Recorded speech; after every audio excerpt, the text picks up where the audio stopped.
मेरे हबीब करीम अलैहिस्सलाम ने जिस औरत को पसंद किया, जिस औरत की तारीफ की, जिस औरत की बाबत मेरे नबी ने इरशाद फरमाया, वो बड़े खूबसूरत लफ्ज हैं। साहिब अहकामुल कुरान में लिखे हैं, मेरे हबीब पाक ने सहाबा की महफिल सजाई, मजमा खचाखच मस्जिद भर गई। हुजूर ने फरमाया बोल के बताओ खैरुन निसा कौन सी है, औरतों में सबसे अच्छी बीबी कौन सी है, बोल करके बताओ। हजरत सिद्दीक अकबर से लेकर मौला अली तक, हजरत अली से लेकर जनाब बिलाल तक, हजरत सलमान फारसी से लेकर अब्दुल्ला मुजनी तक भरा पड़ा है मजमा। हुजूर ने फरमाया बोलो सबसे अच्छी औरत कौन होती है।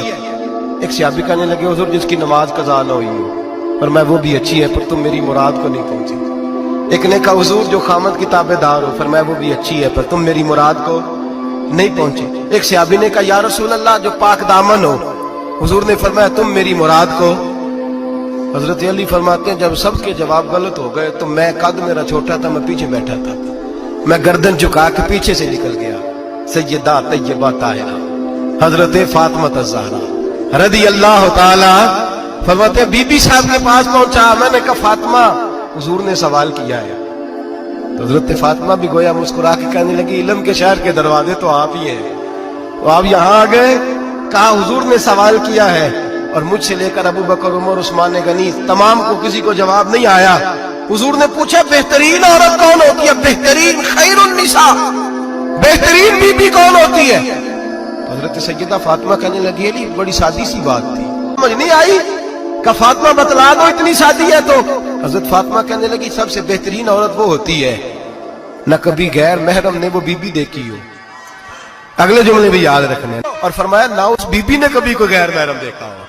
सिर्फ मर्द पे पाबंदी नहीं कि वो औरत न देखे, फरमाया औरत पे भी पाबंदी है कि वो भी गैर महरम का चेहरा न देखे। फरमाया बीबी ने भी गैर महरम न देखा हो, वो खैरुन निसा है, वो सबसे आला। हजरत अली कहते मैं झट से आया, पीछे बैठा, बात अभी जारी थी, मैंने हाथ खड़ा कर दिया। मैंने कहा हुजूर मैं बताऊं। नबी पाक ने फरमाया बतलाओ। तो कहते मैंने कहा हुजूर बेहतरीन बीबी वो होती है जिसने न कभी गैर महरम देखा हो और न गैर महरम ने कभी उसे देखा हो। अली फरमाते हैं मैंने जवाब दिया तो मेरे रसूल की आंखों में आंसू आ गए। हुजूर रोए और फरमाते हंसते मुस्कुराते अचानक से सहाबा के आंसू बरसने लगे, मजमे पे कैफ सा तारी हो गया, आंखें बरसने लगी। हम लोग हुजूर के रोने पर सख्ते में आ गए। नजर उठाई तो जवाब तो मैंने दिया था, तारीफ मेरी होनी चाहिए थी, शाबाश मुझे मिलनी चाहिए थी। मेरे हबीब ने रो के आंसू पूछ के फरमाया मैं तुम्हें कहता नहीं अल फातिमा तो बिदा तो मिन्नी, फातिमा वाकई मेरे जिगर का टुकड़ा है, फातिमा मेरे वजूद का हिस्सा है, मैं तुम्हें कहता नहीं रहता। कहा फातिमा मेरे जिगर का टुकड़ा है। हजरत अली फरमाते हैं सहाबा मेरी तरफ देखने लगे और कहने लगे अली जवाब तू दे, शाबाश बीबी साहबा को मिले। तो कहते हैं मैंने कहा हुजूर रोए हैं तो आंसू मेरे भी छलक ही पड़े हैं। फरमाने लगे लफ्ज मेरे हैं पर सोच उस बेटी के है जिसकी तरबियत मोहम्मद अरबी ने फरमाई है। फरमाया जुमले मेरे हैं मैं बयान कर रहा हूं लेकिन पीछे सोच उस नूर वाली बेटी की है जिसको अपने घर के अंदर रह के आंगन में रख के रसूल पाक ने परवरिश फरमाई। हजरत फातिमा फरमाती हैं हजरत अली मेरे पास दौड़े आए और कहने लगे फातिमा चल मस्जिद। पता नहीं हुजूर को क्या हो गया, हुजूर रो रो के बेहाल हो गए और हुजूर हुजरे में रो रहे हैं और हिचकियों की आवाज मस्जिद में आ रही है। चल जरा चल के हुजूर की बात देख क्या हुआ है, हमारी को ताकत नहीं अंदर जाने की। सैयदा तैयबा ताहिरा हजरत फातिमा झट से पर्दा ओढ़ा, हाजिर खिदमत हुई, अंदर गई। कहती हुजूर के कंधे पे हाथ रखा तो महबूब बेटी के हाथ की ठंडक महसूस की, सर सजदे से उठाया। फरमाया फातिमा आ गई हो। हुजूर आई। फरमाया चल बेटी तू भी हाथ उठा और मेरी उम्मत की बेटियों के लिए दुआ मांग। चल तू भी हाथ उठा मेरी उम्मत की बहनों माओं के लिए दुआ मांग।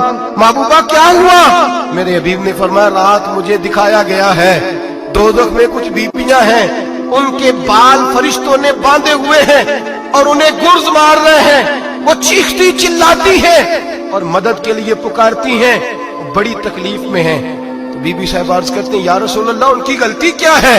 तो मेरे नबी ने फरमाया वो बारीक दुपट्टा ओढ़ती थी, वो बारीक दुपट्टा ओढ़ती थी, उनके बाल चमकते थे, गैर महरमों की नजर पड़ती थी, उन्हें दोज़ख में सजा मिलेगी, वो चिल्लाएंगी चीखेंगी, उनकी मदद को कोई नहीं पहुंचेगा। चल तू हाथ उठा दुआ मांग। हजरत फातिमा उम्मत को पैगाम देती है पर्दा ओढ़ लो, हिजाब में आ जाओ, अपने आप को रसूलुल्लाह की बारगाह में झुका दो।